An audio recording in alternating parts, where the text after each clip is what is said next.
Fala aí, pessoal. Sejam mais uma vez bem-vindos ao nosso quadro de mangás obscuros, que ficou parado por bastante tempo. Já peço perdão por isso. Eu vou tentar fazer essa série voltar. Para quem não se lembra ou chegou agora, esse quadro consiste em eu falando sobre um mangá ou manhwa desconhecido, incluindo resumos da história e minhas opiniões. No último vídeo eu falei sobre Angry, um quadrinho coreano que foi publicado no Brasil pela Conrad nos anos 2000. Quem tiver interesse em ver é só clicar no card que vai aparecer aí em cima. Agora eu vou comentar sobre Rude 39, uma obra feita pelo Fukumoto, mesmo autor de obras populares como Kaiji, Akagi e Densetsu Kurosawa. Sem mais delongas, bora começar o terceiro volume do quadro Mangás Obscuros.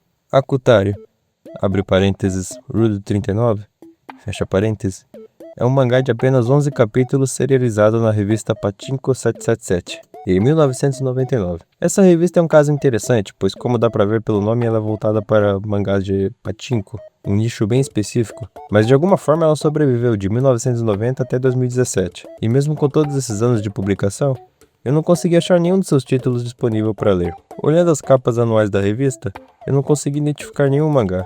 Até mesmo pesquisando pelos nomes foi difícil encontrar algo. A única exceção foi o Otoko no Pachinko Do, escrito pelo Junji Yamamoto. Esse mangá me chamou a atenção devido à arte meio fanart dos anos 2000, mas infelizmente eu não consegui encontrar mais informações, além das capas. Eu vou deixar os links que usei na descrição caso alguém tenha interesse em se aprofundar. Eu acho que todos vendo esse vídeo já devem conhecer o Fukumoto. É um dos mangakás com a arte e escrita mais diferentes, além de ser o maior exemplo de um criador de mangás de apostas. Ele começou a carreira de mangaka bem cedo, aos 18 anos, porém foi só aos 30 que ele conseguiu emplacar um hit com a serialização de Ten, mangá focado em Mahjong. Após isso ele ganhou mais fama ao se aventurar em outros tipos de histórias, como as voltadas ao mundo do crime, as que retratam lutas de classe e até comédias. Uma das principais características do Fukumoto são suas habilidades de desenho, ou a falta delas, já que ele sempre foi criticado por não saber desenhar.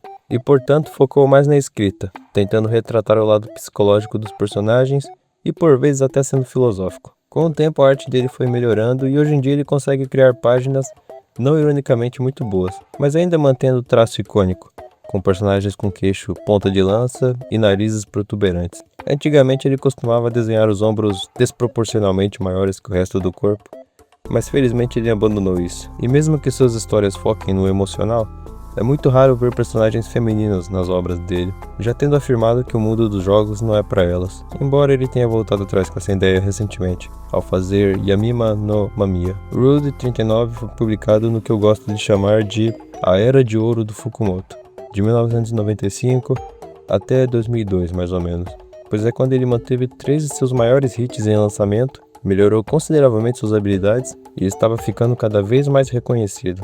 Embora esse mangá em questão não tenha sido tão bem sucedido, ele apresenta algumas qualidades que outros mangás mais antigos do Fukumoto não possuem, e já eu comento sobre elas. A história é sobre Yuji Katagiri, um homem de 39 anos, desempregado e divorciado que vive apostando em casas de pachinko e frequentemente perde. Porém sua vida toma um rumo inesperado ao conhecer Satomi Miura, uma jovem colegial que é fã do Katagiri, por algum motivo, e decide fugir da escola e da família para viver a vida ao lado dele. Ela rapidamente reclama do estilo arrogante e seco do Katagiri, e ele responde dizendo que em inglês chamariam ele de rude, e tá aí a explicação por título. Eu demorei até agora para falar do enredo porque ele é bem simples. O Fukumoto já não é um autor muito complexo, e depois que o Katagiri e a Miura fogem do pai da garota, que por sinal é um antagonista bem fraco, pois ele perde a filha em um carro pro Katagiri, e nunca mais tenta ir atrás dos dois, o mangá demora bastante para apresentar algo que vale a pena comentar. Primeiro temos uma história sobre um policial que decide subornar o Katagiri por estar andando com uma menor de idade, senão ele seria investigado. E eles decidem resolver da maneira que as coisas são resolvidas nesses mangás, apostando. O Katagiri então escolhe uma máquina de pachinko e diz que se ele ganhar 8 vezes seguidas, ele não precisa pagar nada. No fim o Katagiri vence porque uma das peças da máquina estava virada de um jeito que facilitava a vitória. Não foi uma estratégia muito genial, mas eu dou uns pontos pela criatividade. E antes de continuar, eu lembrei que eu ainda não comentei do fato da Miura ser tão jovem e ficar saindo com o Katagiri, que é bem mais velho que ela. Eu já acho estranho a iniciativa dela de começar a andar com ele sem motivo nenhum, sem nem conhecer o cara direito. Mas é mais estranho ainda o fato dela ter tipo 15 ou 16 anos. Sendo que esse fator dela ser jovem não é usado para muita coisa na história. Se ela fosse mais velha e trocassem o pai dela por um ex-marido, não ia mudar praticamente nada. E é mais estranho considerando o fato de que quando esse mangá saiu, o Fukumoto tinha mais ou menos a idade do protagonista. Então eu vou deixar essas coisas no ar e vocês tirem suas próprias conclusões. A segunda história é sobre o irmão da Miura, que não tem confiança para arranjar um emprego, mas é motivado pelo Katagiri a tentar o caminho alternativo, ou seja, pensar fora da caixa e não apenas se limitar ao que é convencional. É uma mensagem ok, mas novamente, nada genial e isso já foi dito de maneiras muito melhores, até mesmo pelo próprio Fukumoto. Só a partir do capítulo 6 que começa um arco mais longo e complexo, com o Katagiri de repente liderando uma equipe de jovens para apostar em pachinkos e em troca recebendo 20% do lucro. As sugestões de conferir se as máquinas foram modificadas e alternar os membros em diferentes pachinkos para não gerar suspeitas é simples, mas faz sentido, e mostra finalmente um pouco da experiência que o Katagiri ganhou ao jogar pachinkos por tantos anos. Mais tarde isso ainda gera uma consequência negativa, que são os Yakuzas intervindo no esquema para tentar acabar com a farm de dinheiro. O Katagiri chega para resolver a situação, obviamente apostando, e começa uma disputa para ver quem ficaria com os territórios das casas de aposta. Infelizmente eu não achei a batalha final tão empolgante. Consiste basicamente nos dois tentando arrecadar mais pontos nas máquinas de pachinko, mas o grupinho do nosso herói não consegue criar nenhuma estratégia interessante e no final eles vencem só porque um deles não quis gastar o que tinha. O mangá encerra com o Katagiri indo embora e deixando os moleques pra trás, de maneira rude, como ele sempre foi. Esse mangá provou pra mim que até gênios cometem os deslizes. O Fukumoto sabe criar bons jogos e se aprofundar ao máximo em cada detalhe, mas eu não vi isso aqui. As estratégias consistem em 50% em sorte e não exploram coisas como a estrutura interna da máquina ou do local, a segurança do cassino, o psicológico de outros jogadores. É praticamente só o Katagiri que cria planos. O resto do elenco parece ser um bando de leigos. Falando no elenco, agora eu percebi que faltou o comentário dele. O Katagiri é ok. Ele tem seus problemas em cassinos e tal, mas é um personagem íntegro. Ele trata bem a Miura, se mostra atencioso e corajoso quando é necessário, e se comporta realmente como um adulto. É só uma pena que ele não tem tanto carisma quanto os outros protagonistas do autor. A Miura era legal no começo, pois ia contra o Katagiri e era até mais racional que ele. Mas depois só vira cenário e não participa ativamente de quase nada. É tão raro ver garotas nos mangás do Fukumoto, seria legal se ela tivesse mais presença. Os outros personagens apenas seguem o roteiro.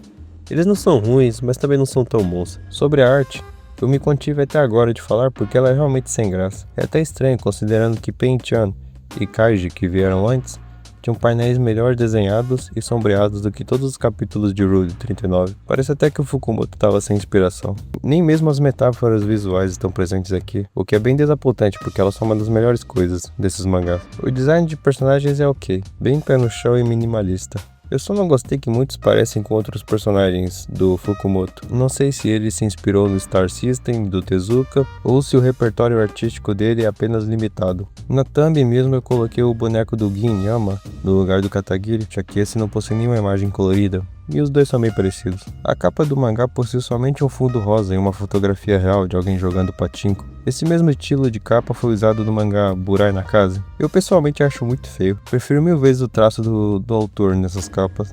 E sei lá, esse rosa também não ajuda. Olhando de longe parece até um romance genérico. Felizmente, todos os defeitos que citei foram corrigidos posteriormente no Kaiji Hakairoko, que possui o melhor jogo de pachinko escrito pela humanidade. E acho que seria isso sobre Rude 39. Eu não odeio totalmente o mangá, ele é mil vezes mais interessante que Angry e transmite ideias, ao invés de ser só baboseira, que nem era no Majoko. Mas para um autor que considero tanto, eu esperava muito mais. Eu torço para que alguém tenha se interessado e procure os mangás dele, que são muito bons, e eu ainda quero conferir muitos dos seus trabalhos. Esse vídeo ficou bem mais curto do que eu esperava, mas se você gostou, por favor, deixe seu like, comente e se inscreva para finalmente chegarmos nos 100 inscritos. Eu demoro muito para postar, então eu acho que é isso que me atrapalha para não atingir logo essa meta, mas falta pouco. E é isso. Obrigado por assistir até aqui.